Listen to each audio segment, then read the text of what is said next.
Amém. Amém a todos. Vida para todos. Vida, vida, vida para todos. Amém. Vida, vida para todos. Amém. Vamos continuar com a palavra, né? Hoje de manhã nós vimos o exemplo que o Senhor Jesus deu, não é? Como ele era focado no Evangelho e se sacrificava para isso, né? Ele tinha 3 anos, ele tinha 3 anos e meio para ele fazer aquilo lá, por isso que era pouco tempo. Ele aproveitava cada minuto, cada segundo para procurar pessoas para edificação. Amém? E nós hoje devemos fazer o mesmo, porque nós também não temos muito tempo, não. Estamos chegando, terminando a era. Então, precisamos também ter o mesmo ritmo do Senhor, mesmo amor pelas pessoas e correr atrás, pregando o Evangelho. Aleluia! Praticando comportagem dinâmica. Se não for, também pode ser comportagem por hora. Comportagem por oportunidade. Também os jovens com seus avança jovem. Também rede de cuidados, contatos chegam para a rede de cuidados. Nós temos, né, as mulheres conectadas. Agora temos também os homens de oração. Aleluia! Que alegria, né? Nós temos tudo isso, todas as ferramentas funcionando para que a edificação possa ocorrer nas igrejas. Amém? Quando o Senhor Jesus terminar sua edificação, quando completar, então será o Shalom. Amém. Mas vamos voltar, né, mensagem. Hoje o título dessa mensagem é a plenitude do gentio. Perdão, quase falei de judeus, né? É plenitude dos gentios. Isso se refere a nós gentios. Como é que gentios teve a oportunidade de ganhar esta maravilhosa salvação? Não é verdade? Porque, olha só, quando o Senhor mandou, no capítulo 10, os 12 discípulos para sair, para pregar o Evangelho, aqui, você pode ler aqui, ele fala assim, né? Capítulo 10, versículo 5 em diante. A estes 12 enviou Jesus, dando-lhes as seguintes instruções: não tomeis rumo, olha só, não tomeis rumo aos gentios, nem entreis em cidade de samaritanos, né? Que samaritanos para judeus também é estrangeiro, mas de preferência procurai as ovelhas perdidas da casa de Israel. Essa foi a instrução que o Senhor deu para os 12 discípulos na hora que eles saíram para pregar o Evangelho. Quer dizer, para dar preferência à casa de Israel. Isso mostra que o Senhor, né, estava assim, acatando a promessa de Deus com relação ao seu povo. Israel é o povo de Deus, que Deus escolheu. E Deus, até aqui, Deus deu chances para que Israel se convertesse. Por isso que Jesus veio, não é? E o Senhor Jesus, coração muito grande como do Pai, em nenhuma vez até aqui, ele rejeitou o povo de Israel. A rejeição nunca partiu da parte do Senhor Jesus. Até a última hora, ele estava aqui abertos, né, para que possa a casa de Israel receber esse privilégio de ser salvo, né? Reconhecer que Jesus é o Cristo enviado por Deus, é o Cristo que ia salvar o seu povo dos seus pecados, não é mesmo? Então, irmãos, você vê que a rejeição ao Senhor Jesus partiu do próprio judeu, do próprio Israel. Não é assim, em João 1, fala assim que o Senhor veio para os e os seus não o recebeu, o receberam, né? Os seus não o receberam. Então esse seu significa o povo de Israel.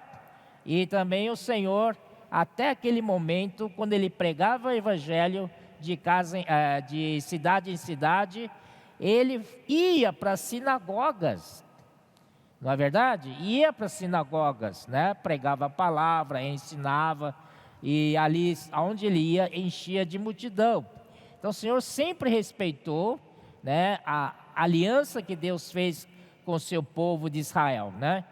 Então, antes de eu ir para os versículos, frisar para os irmãos de antemão, é muito claro que a rejeição, né, não partiu do Senhor Jesus, partiu sim do povo de Israel. Tá? Vamos lá ver então agora os versículos. Versículo João 1, né, 11 e 12 já lemos. Vamos para Mateus,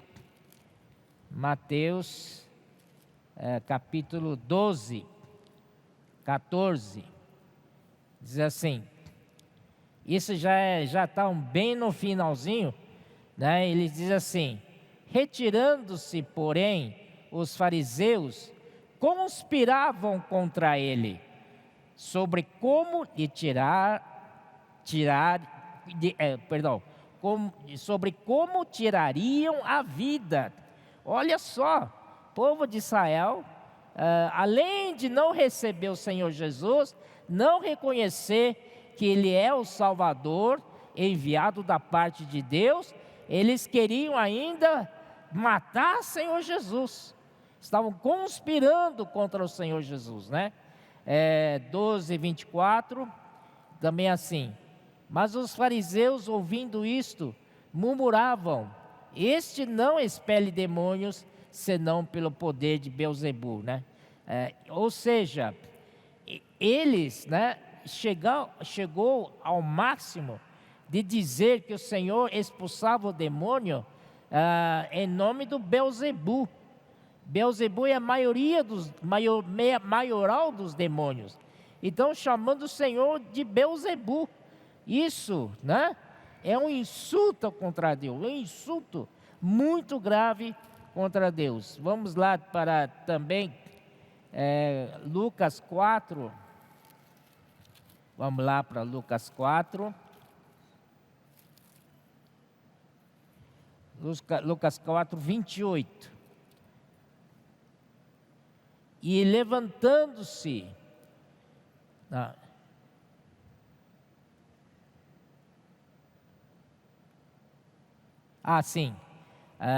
versículo 28.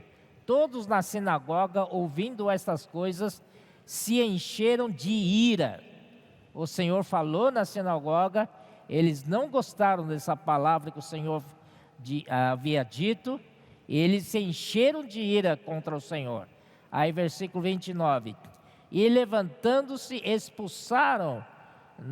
expulsaram-no da cidade, e o levaram até o cimo do monte, sobre o qual estava edificada, para de lá o precipitarem abaixo. Olha só que maldade que eles pensavam, né? Queriam acabar com o Senhor Jesus. Chegou a esse ponto, né? Depois 30, Jesus, porém, passando por entre eles, retirou-se. Marcos 3.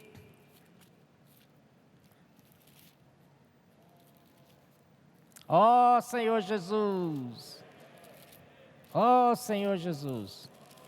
Marcos 3, versículo 6. Retirando-se os fariseus, conspiravam logo com os herodianos contra ele, contra Jesus, em como lhe tirariam a vida. Olha, eles estavam decididos a tirar a vida do Senhor. Mas voltando no capítulo 12 de de Mateus, eu acho que isso daí já mostra como eles que tomaram a iniciativa de rejeitar o Senhor, né? E a máxima rejeição quando nós já lemos capítulo 12, versículo 24, que eles acusaram o Senhor como o maioral dos demônios, Belzebu, chamando o Senhor de Belzebu. Então, aí o Senhor continuou aqui, 25. Jesus, porém, conhecendo-lhes os pensamentos, disse: todo reino dividido contra si mesmo ficará deserto, e toda cidade ou casa dividida contra si mesma não subsistirá. Se Satanás espelha Satanás, dividido está contra si mesmo. Como, pois, subsistirá o seu reino? E se eu expulso demônios por Beelzebu, por quem os expulsam vossos filhos? Por isso eles mesmos serão os vossos juízes, né? Os próprios filhos dos fariseus. 28. Se, porém, eu expulso demônios pelo Espírito de Deus, certamente é chegado o reino de Deus sobre vós. Aleluia! É chegado o reino de Deus sobre vós. Por isso que quando chega o reino de Deus, vai embora os demônios. Aleluia! Por isso no nosso meio, nesse ambiente aqui, demônio não chega perto. Ó Senhor Jesus, aqui é reino de Deus vivo. Ó Senhor Jesus, amém? E e o Senhor continua: ou como pode alguém entrar na casa do valente, roubar-lhe os bens, sem primeiro amarrá-lo? E então lhe saqueará a casa, né? Então, esse valente, nós precisamos entrar na casa e amarrar o valente. Senhor Jesus! E aí 30 o Senhor disse: quem não é por mim, é contra mim. E quem comigo não ajunta, espalha. Por isso vos declaro: todo pecado e blasfêmia serão perdoados aos homens, mas a blasfêmia contra o Espírito não será perdoada. Se alguém proferiu alguma palavra contra o Filho de Deus, ser-lhe-á isso perdoado. Mas se alguém falar contra o Espírito Santo, não lhe será perdoado, nem neste mundo, nem no porvir. Então, irmãos, qual é o pecado desse povo judeu aqui, representado por esses fariseus e escribas? Eles blasfemaram não contra o Filho do homem, mas contra o próprio Espírito Santo, dizendo que o Senhor expulsa demônio por maioral dos demônios, que é o Belzebu, chamando o Senhor de Belzebu. Então isso, o Senhor próprio disse: se você falar contra o Filho, ainda tem chance de perdão, mas agora você blasfemar contra o Espírito Santo, não será perdoado. Amém? Nem nesse século, nem no porvir. Então, irmãos, precisamos saber disso, para a gente não ficar blasfemando aí, né? Mas estes fariseus e escribas, eles blasfemaram contra o Espírito Santo, porque o Senhor Jesus, ele é do Espírito Santo, ele é fruto do Espírito Santo. A obra que ele faz é a obra do Espírito Santo. Então, se você falar isso, você está blasfemando, pecando contra o Espírito Santo. Então, eles rejeitaram o Senhor e forçou o Senhor a falar essas palavras. Então, irmãos, esta geração de israelitas, de judeus, né, não tem como, né? Não tem como receber essa salvação, né? Que chegou, e por isso dessa rejeição que eles tomaram parte contra o Senhor Jesus, Senhor Jesus agora se volta aos gentios. Amém? Aleluia. Vamos ver em Romanos o que isso acontece, né? Vamos lá, Romanos.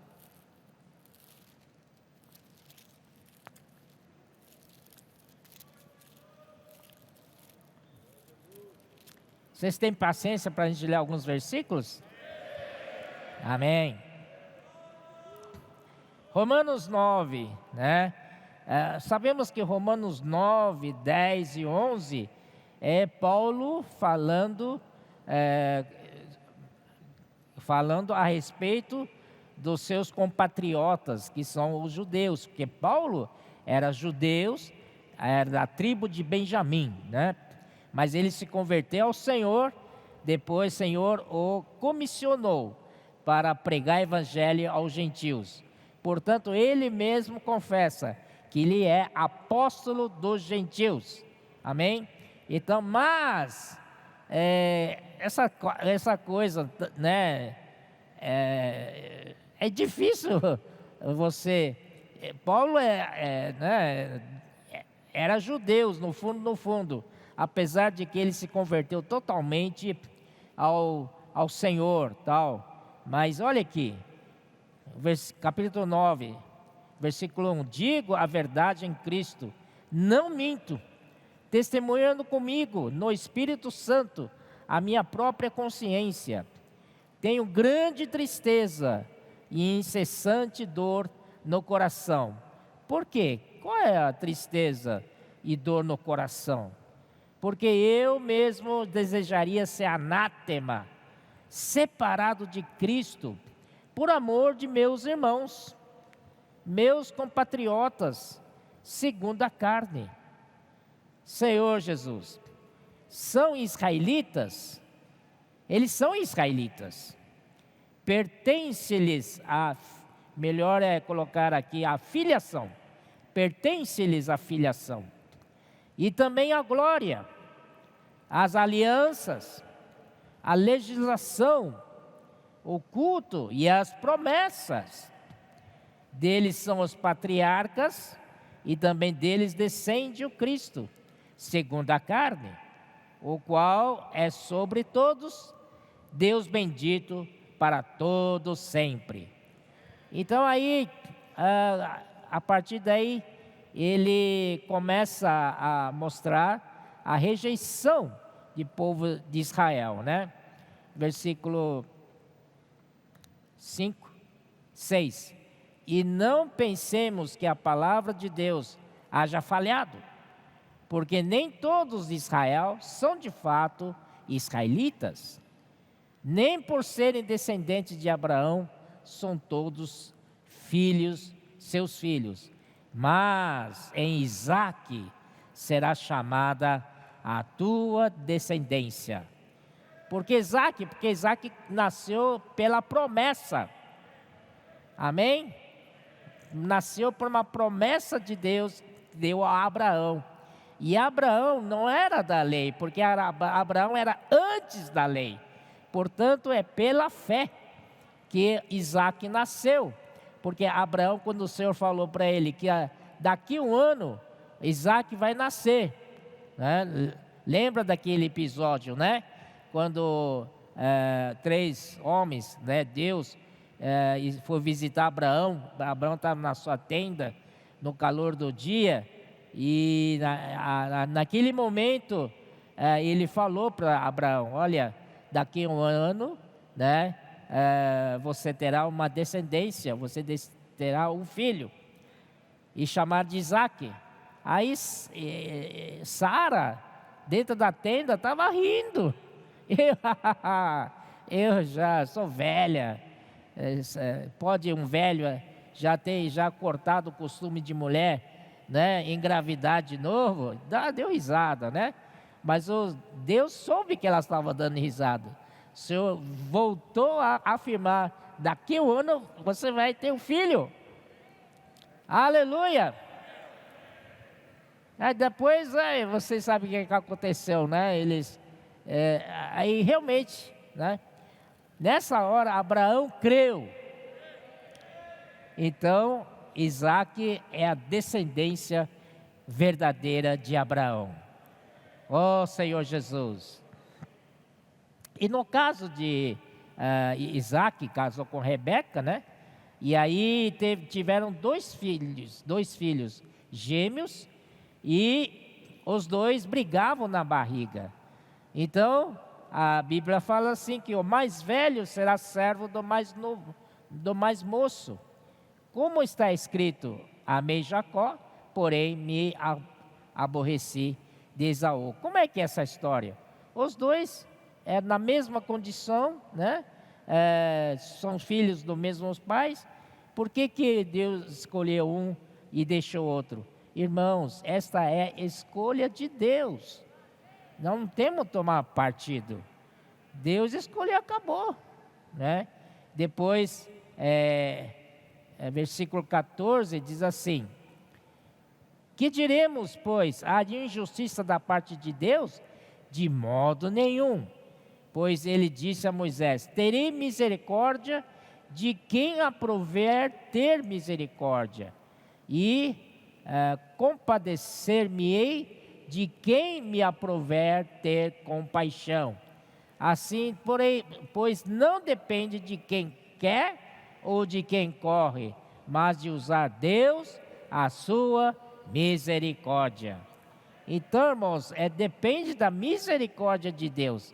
Não depende de você correr ou não, mas de Deus ter a misericórdia, né? Ó Senhor Jesus, porque a Escritura diz a Faraó: para isto mesmo te levantei, para mostrar em ti o meu poder e para que o meu nome seja anunciado por toda a terra. Logo, tem ele misericórdia de quem quer e também endurece a quem lhe apraz. Quer dizer, Deus é Deus, irmãos. Deus é Deus, Ele que define as coisas. Não é verdade? Ele quer ter misericórdia a quem Ele quer, né? Não tem como você discutir. Aí, versículo 19, ele fala assim: tu, porém, me dirás, de quem se queixa ele ainda? Pois quem jamais resistiu à sua vontade? Quem és tu, homem, para discutires com Deus? Quem somos nós para discutir com Deus? Não é? Porventura pode objeto perguntar a quem o fez: por que me fizeste assim? Ou não tem o oleiro direito sobre a massa, para do oleiro direito, para do mesmo barro fazer um vaso para honra e outro para desonra? Ele é oleiro. Ele faz da massa do jeito que Ele quer. Senhor Jesus. 22. Que diremos, pois, se Deus, querendo mostrar a sua ira e dar a conhecer o seu poder, suportou com muita longanimidade os vasos da ira, preparados para a perdição? Né? Suportou com muita longanimidade. E depois 23, a fim de que também desse a conhecer as riquezas da sua glória em vasos de misericórdia. Irmãos, nós somos vasos de misericórdia, que para a glória preparou de antemão. O que vou fazer? O que você pode fazer? Deus fez-nos assim, vasos de misericórdia, preparado para a glória, né? De antemão, os quais somos nós, a quem também chamou, não só dentre os judeus, mas também dentre os gentios. Olha só, Deus ainda, né, diz para os judeus: se você crê, você até agora, né, está está assim, né? Radicalizado pela lei. Você quer cumprir a lei. Tudo para vocês é a lei. A lei não trouxe a justiça nenhuma. A lei só deu problemas, né? O pecado só avultou com a lei. Então, o que você tem que fazer, né? Você tem que o quê? Quer dizer, os judeus também podem receber esta salvação, desde que ele se volte ao Senhor, né? Assim como também diz em Oséias, né? Chamarei povo meu ao que não era meu povo, e amada a que não era amada. Aleluia. Nós somos esse povo amado de Deus. E no lugar em que lhes disse, vós não sois meu povo, ali mesmo serão chamados filhos do Deus vivo. Aleluia, filhos do Deus vivo. Amém. Aí, amém. Filhos do Deus vivo. Aí, relativamente a Israel, dele chama Isaías. Ainda que o número dos filhos de Israel seja como a areia do mar, o remanescente é que será salvo.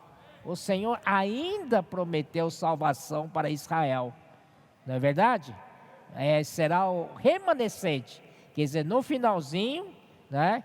Quando eles também invocarem o nome do Senhor, serão como nós, né? Eles serão apertados, sim, né? No monte da... O Senhor descerá na sua vinda pública, colocar os pés no monte das oliveiras, né? E o povo judeu ali encurralado naquela época, não tem saída mais, perseguidos, encurralados, para onde vai? O fim deles é morte. Mas aí eles clamam pelo Senhor, reconhecendo que esse Senhor que eles tinham rejeitado é o verdadeiro Senhor deles. Aí Deus exerce misericórdia para com eles. O Senhor desce no Monte das Oliveiras e abre uma fenda no monte, e eles fogem através dessa brecha aberta pelo monte. Amém? Assim, por isso, o remanescente que será salvo. Porque o Senhor cumprirá a sua palavra sobre a terra, e cabalmente e em breve, como Isaías já disse, se o Senhor dos exércitos não nos tivesse deixado descendência, ter-nos-íamos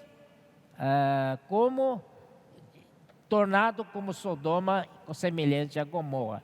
Senhor Jesus. Então vamos também para outra parte, acho que essa parte, capítulo 10, o irmão Pedro já falou para nós, né? Então vamos por causa do tempo, vamos para capítulo 11, tá bom? No capítulo 11, pergunto, pois, terá Deus porventura rejeitado o seu povo?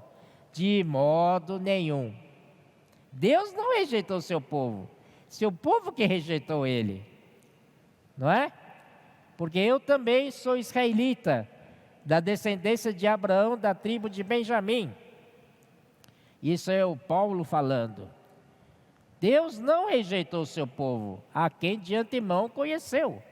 Ou não sabeis o que a Escritura refere a respeito de Elias, como insta perante Deus contra Israel, dizendo: Senhor, mataram os teus profetas, arrasaram os teus altares, e só eu fiquei, procuram tirar minha vida. E quem lhe disse, porém, a resposta divina? Que lhe disse, porém, a resposta divina?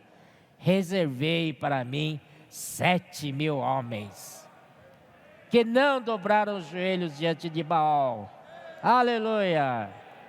Assim, pois, também agora, no tempo de hoje, sobrevive um remanescente segundo a eleição da graça. Da graça, não da lei mais, da graça. Remanescente da graça. Aleluia. Se é pela graça, já não é pelas obras. Aleluia. Do contrário, a graça já não é graça. Graça é graça, viu? Que diremos, pois, o que Israel busca, isso não conseguiu, mas a eleição o alcançou. E os mais foram endurecidos. E os mais foram endurecidos. Eles endurecem por si mesmos.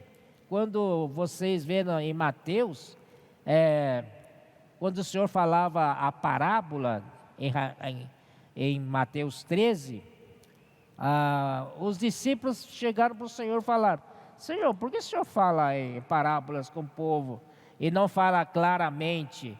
O Senhor fala porque esse povo aí tem olhos, mas não veem, tem ouvidos, mas não ouvem, porque o coração deles está endurecido. O problema é endureceram no coração. E também outra questão também, questão do divórcio que o senhor estava falando. Eles falam, Moisés disse que podemos dar carta de divórcio. E o que você acha? E o senhor respondeu assim: no princípio não era assim. Deus criou um homem e a mulher, não é? Um só homem, uma só mulher para casamento. Mas por causa da dureza do vosso coração é que Moisés permitiu carta de divórcio. Então, no coração de Deus não existe. Amém, irmãos? É bom a gente saber disso também, né? Ó Senhor Jesus, se o Senhor uniu, não separe. Vamos tirar o coração duro do nosso coração. Que tenhamos coração humilde, contrito, abatido, não é? Senhor Jesus, só ame a palavra do Senhor.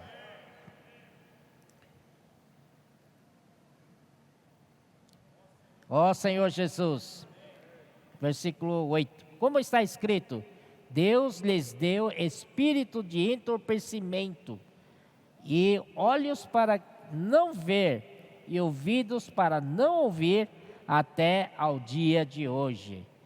Por causa da dureza de coração, Deus então deu o espírito de entorpecimento para eles não verem e não ouvirem até o dia de hoje. E diz Davi: torne-se-lhes a mesa em laço e armadilha em tropeços e punições. Escurecem-se-lhes os olhos para que não vejam e fiquem para sempre encurvadas as suas costas, né? Ó Senhor Jesus. Aí continua a rejeição de Israel, né? Não é final. Pergunto, pois, porventura tropeçaram para que caíssem? De modo nenhum, mas pela sua transgressão veio a salvação aos gentios. Aleluia. Para pô-los em ciúme. Amém? Ora, se a transgressão deles redundou em riqueza para o mundo, e o seu abatimento em riqueza para os gentios, quanto mais a sua plenitude. Senhor Jesus. Amém. Vamos correr aqui no versículo 25, pular para o versículo 25. Porque não quero, irmãos, que ignoreis este mistério, para que não sejais presumidos em vós mesmos, que veio endurecimento em parte a Israel. Tá, vamos ver depois o que é essa em parte em Israel. até que haja entrado a plenitude dos judeus. Tá? Oh, perdão, falei judeus? Misericórdia, ó Senhor, perdoa, Senhor.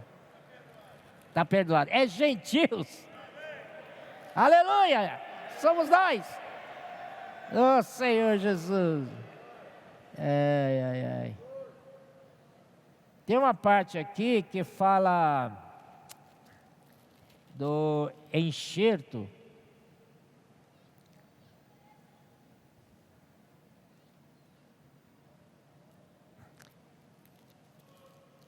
Ó Senhor Jesus.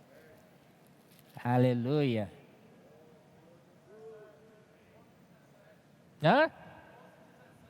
11:17, obrigado. Eu estava perto, né? Se porém alguns dos ramos, aqui ó, versículo 16, e se forem santas as primícias da massa, igualmente o será a sua totalidade. Se for santa a raiz, também os ramos o serão. Quer dizer, o importante é a raiz ser santa, né? Se a raiz é santa, o ramo tem possibilidade de ser santo também. Porque da raiz produz seiva. E seiva é que alimenta os ramos, né? Isso é importante. Se, porém, alguns dos ramos forem quebrados, né? Então, nesse caso, o povo de Israel foi quebrado. São ramos quebrados. Eles eram ramos naturais dessa oliveira, mas por causa da sua rejeição, eles foram quebrados. E aí fala, e tu, sendo oliveira brava, e nós éramos bravos mesmo, né? No mundo, né? Alheios à promessa de Deus, não tinha parte na monte de coisa aí, tal, sem Deus e no mundo. Pior coisa que tem, né? Sem Deus e no mundo. Então aqui nós éramos bravos mesmo, a oliveira brava. Sendo oliveira brava, fostes enxertado. Fomos enxertados em meio deles e te tornaste participantes da raiz e da seiva da oliveira. Aleluia! Não te glories contra os ramos, porém se te gloriares, sabe que não és tu que sustenta a raiz, mas a raiz a ti. Amém? Dirás, pois, alguns ramos foram quebrados para que eu fosse enxertado. É verdade. Por que quebrados? Porque por causa da incredulidade deles. Bem, pela sua incredulidade foram quebrados. Tu, porém, mediante a fé, estás firmes. Mediante a fé estamos firmes. Mas não te ensoberbece, mas teme. Amém? Está claro? Porque se Deus não poupou os ramos naturais, também não te poupará. Se o Senhor não poupou, né, o povo de Israel, que era incrédulo, né, se a gente ensoberbecer e não temer, o Senhor também vai poder nos tirar também. Amém? Não é para nos ensoberbecer. Também não te poupará. Considerai, pois, a bondade e a severidade de Deus para com os que caíram, severidade, mas para contigo a bondade de Deus. Se nela permaneceres de outra sorte, também tu serás cortado. Então, não devemos nos orgulhar de nada, né? Nós estamos aqui pela misericórdia, nada mais. Não porque somos melhores, somos bonzinhos, nada, somos ruinzinhos até, muito ruins. Ó Senhor Jesus, eles também, se não permanecerem na incredulidade, serão enxertados, pois Deus é poderoso para os enxertar de novo. Ou seja, se o povo de Israel voltar a crer em Deus, Deus dará chance outra vez para conectá-lo de novo nessa oliveira. Amém? Tudo é pela fé. Eles também, se não... já falei. Deus é poderoso para enxertar de novo. Pois se fostes cortado da que por natureza era oliveira brava, e contra a natureza enxertado em boa oliveira, quanto mais não serão enxertados na sua própria oliveira aqueles que são ramos naturais. O Senhor está fazendo uma advertência para nós, não é? Se nós estamos enxertados nessa oliveira boa, recebendo seiva, essa seiva vem de uma raiz santa. Por isso nós, recebendo essa seiva, com o tempo vamos ficando santos, vamos sendo santificados, não é verdade? Mas se a gente se orgulhar, um dia o Senhor pode nos cortar fora. Então não podemos nos orgulhar e sempre agradecido ao Senhor. Amém? Então, essa parte termina assim, no 33, capítulo 11. Ó profundidade da riqueza, tanto da sabedoria, como do conhecimento de Deus. Quão insondáveis são os seus juízos, e quão inescrutáveis os seus caminhos. Quem, pois, conheceu a mente do Senhor? Ou quem foi o seu conselheiro? Ou quem primeiro deu a ele para que ele lhe venha a ser restituído? Porque dele, e por meio dele, e para ele, são todas as coisas. A ele, pois, a glória eternamente. Amém! Amém. Senhor Jesus. Amém. Irmãos, agora vamos falar um pouco como, né? Então essa salvação chegou aos gentios, né? Nós somos da igreja dos gentios, né? Primeiramente, a salvação veio para os judeus, né? Então, você sabe que em Atos capítulo 2, né, ali surgiu a igreja, a primeira igreja, a igreja de Jerusalém, a igreja aqui sobre a terra, a igreja de Jerusalém. Só que a igreja de Jerusalém é formada pelos judeus. Amém? Senhor Jesus, mas o Senhor ficou nisso? Não, é no capítulo 10 de Atos, o Senhor abriu a porta de salvação para os gentios, na casa do Cornélio. Na casa do Cornélio, né, ele era um centurião do Império Romano, né, ele era homem temente a Deus, ele tinha esse sentimento, né, tal. E Deus um dia falou com ele: você vai lá a tal lugar, manda procurar pelo Simão. Simão, ele está na casa de tal pessoa. E aí, traz ele aqui, porque, como eu falei de manhã, Pedro recebeu as chaves do reino dos céus, né? Com uma das chaves, ele abriu a porta para a salvação dos judeus. Mas a outra chave, ele abriu a porta para a salvação dos gentios. E nesse dia, não vou lá porque vou gastar um pouco de tempo, né? Mas vou contar a história para vocês. Antes disso, Pedro estava em Jope. Jope é uma cidade à beira-mar, né? Não sei porque o Pedro foi lá, não vem ao caso. Mas, irmãos, ele subia ao eirado da casa, né?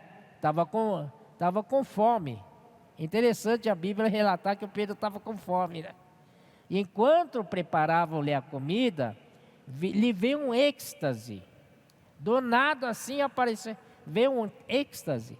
E nesse êxtase, né, desceu um lençol branco, né, do céu, e carregado dentro do lençol, quadrúpedes, de todo tipo de quadrúpedes.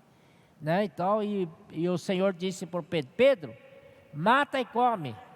Aí Pedro falou assim: não, Senhor, nunca comi nada imundo. Aí o Senhor falou assim: o que Deus considera limpo, não considera imundo. O próprio Deus falando com ele. Deus falando com Pedro. E aí o lençol subiu. Aí desceu pela segunda vez. E o Senhor disse: Pedro, mata e come. Ele falou assim: não, Senhor, nunca passou pela minha boca as coisas imundas. Aí o Senhor diz: não considere imundo o que Deus santificou, né? Isso ocorreu 3 vezes. Aí quando passou isso, Pedro começou a meditar e ele entendeu. Graças a Deus que a ficha caiu, né? Ele entendeu que a porta de salvação também é para os gentios. O Pedro, né, ele era cristão, né, de procedência judaica. Ainda permanece nele essas coisas antigas ainda. Esses conceitos contra gentios, né? Gentio, para eles é tudo imundo, né? Tudo animal imundo, e coisa assim, né? Então, irmãos, o Senhor usou o próprio Pedro para abrir a porta de salvação para os gentios. E nós estávamos lá, aleluia, nessa casa de Cornélio. Então todos nós fomos salvos. E aí agora tem a igreja dos judeus, né, como a igreja de Jerusalém, a igreja dos gentios, e uma igreja bem evidente, a igreja de Antioquia, em Atos capítulo 13, né? Ali tem alguns judeus ali, mas ali é também a igreja conhecida, a igreja dos gentios. Amém? Aleluia pela igreja de Antioquia, a igreja dos gentios. E aí, irmãos, foi ali a igreja em Antioquia que pela primeira vez os discípulos foram chamados de cristãos. Aleluia! Cristão significa aquele que é de Cristo, que segue Cristo. Então eles seguiam Cristo e esse título, sei lá, foi dado para eles de cristãos. Graças ao Senhor, uma igreja muito forte, mas um novo começo, né? Foi Paulo, inclusive foi a base de Paulo, da obra de Paulo e de Barnabé ali, né? Eles estavam 5 reunidos ali. Vamos ver lá em Atos 13. Senhor Jesus, Atos 13 aqui. Havia na igreja de Antioquia profetas e mestres. Barnabé é judeu, tá? Simeão, por sobrenome Níger. Esse já é estrangeiro, porque esse aqui já é gentil, porque Níger, né, é negro.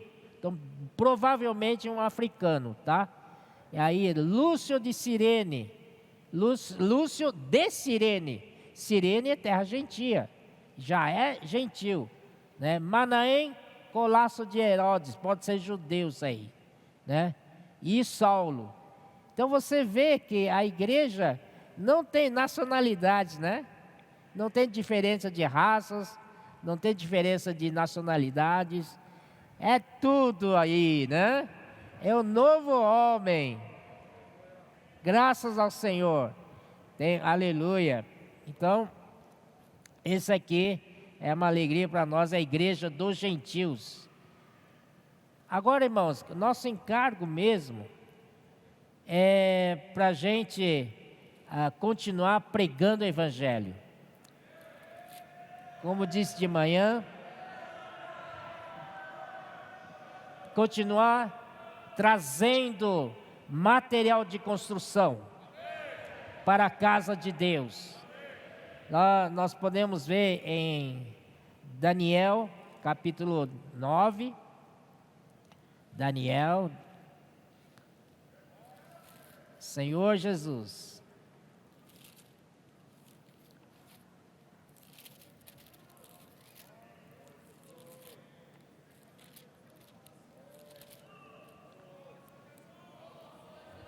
Aleluia.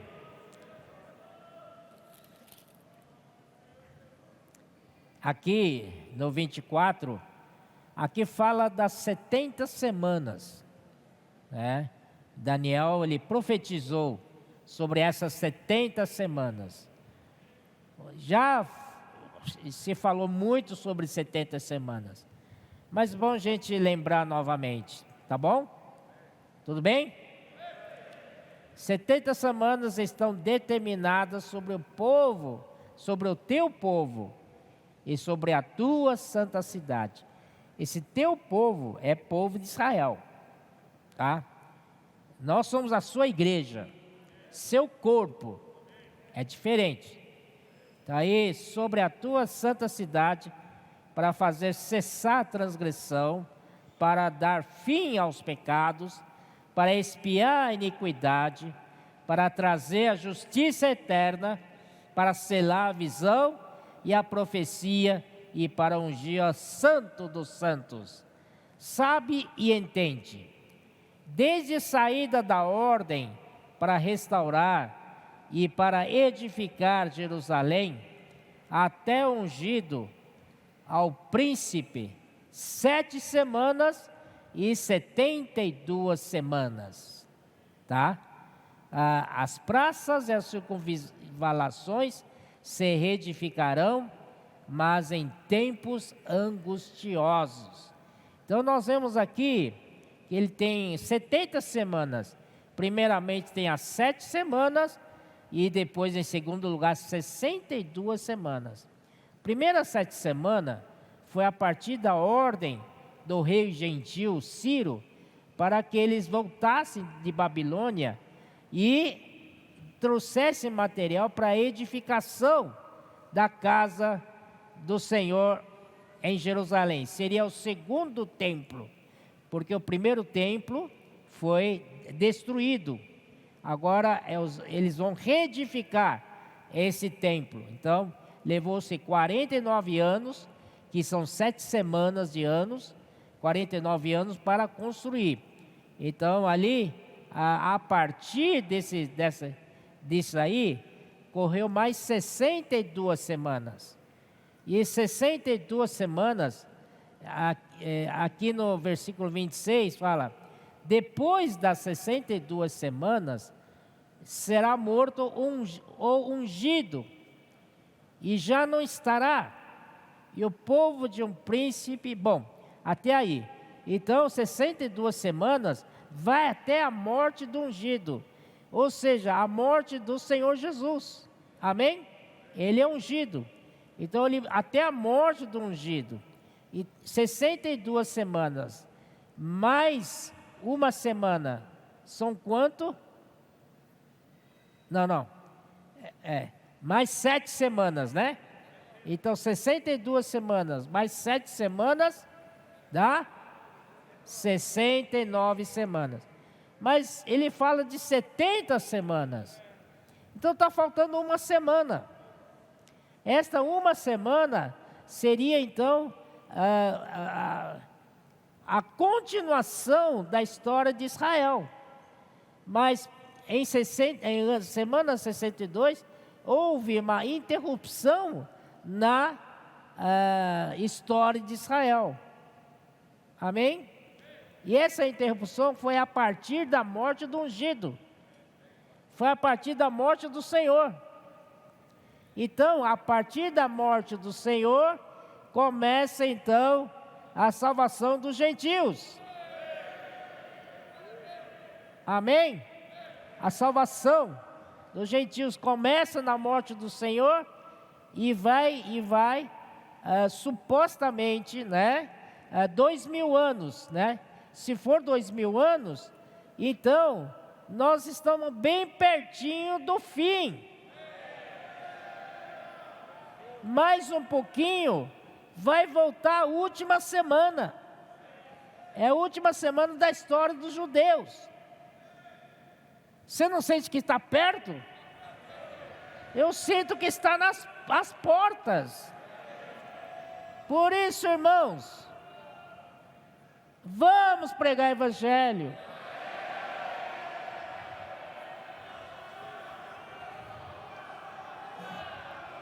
Para a rua. Para a rua. Vamos trazer material de edificação para a casa de Deus. Oh, quanto maior número possível, melhor. Quanto maior número, melhor. Amém? Se salvar uma pessoa, é menos uma pessoa no lago de fogo. Amém? O irmão Pedro um dia falou assim: vamos esvaziar o lago de fogo? Senhor Jesus, aproveitar esse período, que esses 2000 anos já estamos puxa vida, eu estou em 2021. Não, eu que estou atrasado. 2022. Meu Deus do céu. Daqui a pouco a última semana vai chegar. Por isso, irmãos, vamos pregar o evangelho. Vamos sair para a rua, praticar comportagem dinâmica, que seja comportagem por hora, que seja comportagem por oportunidade. Você não vai para a rua, você vai para a farmácia, não vai? Você não vai para posto de gasolina? Você não vai para a padaria? Você não vai para o açougue? Não vai, não vai? Aproveita. Aí encontra as pessoas e fala: posso orar por você? Oh Senhor Jesus, você vai encontrar pessoas sedentas, pessoas de coração conflito, como é que é? Abatido, né? Espírito arrependido, contrito, exausto. Vocês vão encontrar um monte desses casos. Estão, desejosos de que querem ser cuidados. Coloca na rede de cuidados. Amém? Aí é uma peça para a edificação da casa de Deus, para a edificação da igreja. Senhor Jesus, então, irmãos, é isso aí que queria compartilhar com vocês. Falta muito pouco, viu, meus irmãos? Aproveitar. Uma vez, parece que Pedro falou assim, irmão Pedro falou assim, que acho que ele é uma estimação, tá? Não é que vai acontecer isso exatamente, mas se a gente colocar 7.000 anos, 4.000 anos da era do Velho Testamento e 2.000 anos da era da igreja, já são 6.000 anos. E os 7.000 anos é o milênio. Então, esses 2.000 anos, que hoje é a era da igreja, a era da graça, está findando. E uma vez eu ouvi ele falar assim que 2030, mas se você considerar que tem 7 anos, então você tem que diminuir para 7 anos, que dá 2023. Começa a última semana. Meu Deus do céu!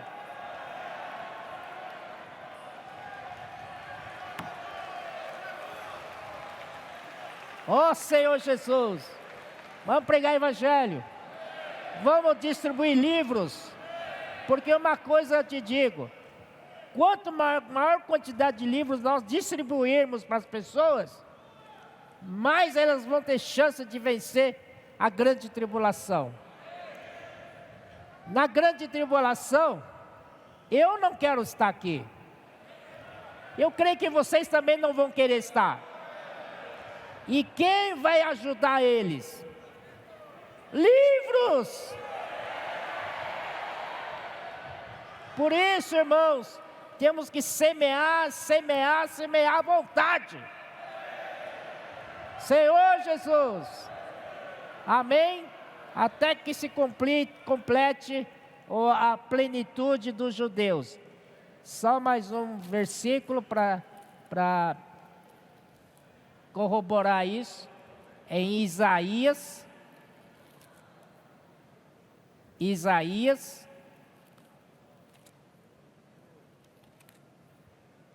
55. Isaías 55 é um capítulo extraordinário, mas não vou gastar tempo nisso, mas só vou mostrar um versículo aqui. Buscai o Senhor enquanto se pode achar, invocai-o enquanto está perto. Buscai o Senhor enquanto está perto, enquanto se pode achar. Isso significa que haverá um tempo que você vai procurar o Senhor, não vai achar. Terminou o prazo. E você vai invocar, Ele não está perto. Senhor Jesus, então esse, irmãos, aí que está a coisa. Vamos aproveitar o finalzinho, colocar todos esses gentios que nós pudermos dentro dessa era da graça, para a edificação da igreja. Amém? Jesus é o Senhor.